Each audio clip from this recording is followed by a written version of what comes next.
നമസ്കാരം. റാഫ്റ്റോക്ക് ഫുട്ബോളിലേക്ക് എവർക്കും സ്വാഗതം. നീ എന്താ പറഞ്ഞത്? ഫൈനലിൽ റഫറി ഞങ്ങളെ സഹായിച്ചെന്നോ? നിൻ്റെ വർത്താനത്തിൽ കൂടുന്നുണ്ട്. ലിയോ മെസ്സി കലിപ്പിൽ ഹാമേസ് റോഡ്രിഗസിനോട് തട്ടിക്കയറുന്നു. മെസ്സി ഇപ്പോൾ ഇടയ്ക്കൊക്കെ ഇങ്ങനെ ആവാറുണ്ട്. കഴിഞ്ഞ വേൾഡ് കപ്പിന് ശേഷം നമ്മളത് കൂടുതലായിട്ട് കാണുന്നുമുണ്ട്. പല ഘട്ടങ്ങളിലും മെസ്സി എതിരാളികളോടും റഫറിമാരോടും ഒക്കെ തട്ടിക്കയറുന്നത് ഇപ്പോൾ നമ്മൾ അത്ര ദുർലഭമായിട്ടല്ല, കുറച്ചധികം സാധാരണമായിട്ട് ഇത് കാണാറുണ്ട്. അത് തന്നെയാണ് ഇന്നും സംഭവിച്ചിട്ടുള്ളത്. അർജൻറ്റീന വേഴ്സസ് കൊളംബിയ മത്സരം, ആ മത്സരത്തിനിടക്കാണ് ഇത്തരത്തിലുള്ള ഒരു പ്രതികരണം ലിയോ മെസ്സിയിൽ നിന്ന് ഹാമേസ് റോഡ്രിഗസിന് നേരെ വന്നിരിക്കുന്നത്.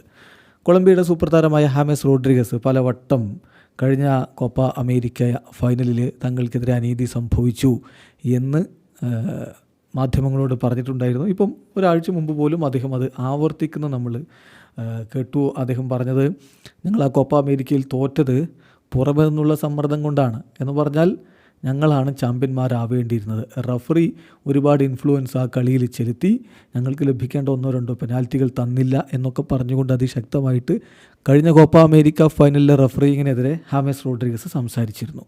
അത് മനസ്സിൽ വെച്ചുകൊണ്ടാണ് ഇപ്പോൾ പുൽഗ ഇങ്ങനെ പ്രതികരിച്ചിരിക്കുന്നത്. മെസ്സി പ്രതികരിച്ചിരിക്കുന്നത്. ഒരു സംഭാഷണത്തിനിടക്ക് ഹാമേസ് റോഡ്രിഗസിനെ മാറ്റിയിട്ട് ചോദിക്കുകയാണ്, നീ പറഞ്ഞില്ലേ ഫൈനലിൽ അവർ ഞങ്ങളെ സഹായിച്ചെന്ന്, നീ ഒരുപാട് സംസാരിക്കുന്നുണ്ട്, അത് വേണ്ട കേട്ടോ എന്ന തരത്തിലാണ് മെസ്സി പ്രതികരിച്ചിരിക്കുന്നത്. അത് അർജൻറ്റീൻ മാധ്യമം TYC സ്പോർട്സ് റിപ്പോർട്ട് ചെയ്യുന്നുണ്ട്. മറ്റു മാധ്യമങ്ങളൊക്കെ ഇപ്പോൾ അത് റിപ്പോർട്ട് ചെയ്ത് കഴിഞ്ഞിട്ടുണ്ട്. അതേസമയം ഹാമേസ് റോഡ്രിഗസ് ഞാനൊന്നും പറഞ്ഞിട്ടില്ല എന്ന് പറഞ്ഞുകൊണ്ട് പിന്നീട് വിശദീകരിക്കാൻ വേണ്ടി ശ്രമിക്കുന്നുണ്ട് മെസ്സിയുടെ കൂടെ നടന്നുകൊണ്ട്. ഏതായാലും മെസ്സിയുടെ ഈ പ്രതികരണം വലിയ രൂപത്തിൽ വൈറലായപ്പോൾ മാധ്യമങ്ങൾ കളി കഴിഞ്ഞിട്ട് ഹാമേസ് റോഡ്രിഗസിനോട് എന്താണ് സംഭവിച്ചത് എന്ന് ചോദിക്കുകയുണ്ടായി. അപ്പോൾ ഹാമേസ് റോഡ്രിഗസിൻ്റെ മറുപടി വളരെ പക്വതയാർന്നിട്ടായിരുന്നു. അദ്ദേഹം പറഞ്ഞു, എന്താണ് സംഭവിച്ചത്, കളിക്കളത്തിൽ എന്ത് സംഭവിച്ചുവോ അത് കളിക്കളത്തിൽ നിൽക്കും, കളിക്കളത്തിൽ പറഞ്ഞത് അവിടെ നിൽക്കും, അതിനപ്പുറത്തേക്ക് അതിനെക്കുറിച്ചൊന്നും പറയാനില്ല എന്നാണ് അദ്ദേഹം ആ ഒരു വിഷയത്തിൽ പ്രതികരിച്ചിരിക്കുന്നത്. എന്തായാലും ലിയോ മെസ്സിയും സംഘവും ആ മത്സരത്തിൽ ഒരു ഗോളിന് പുറകിൽ പോയിട്ട് സമനില പിടിച്ചിരിക്കുകയാണ്. 1-1 സമനില. കോപ്പ അമേരിക്കയ്ക്ക് ശേഷം ഈ രണ്ട് ടീമുകൾ ഏറ്റുമുട്ടുമ്പോഴൊക്കെ ഇത്തരത്തിലുള്ള ഒരു വീറും വാശിയും ഒക്കെ വരുന്നുണ്ട്. ഇപ്പം കോപ്പയ്ക്ക് ശേഷം ആ 2 മാസത്തിന് ശേഷം നടന്ന വേൾഡ് കപ്പ് ക്വാളിഫയർ കൊളംബിയ അർജൻറ്റീനയെ പൊട്ടിച്ചിരുന്നു 2-1.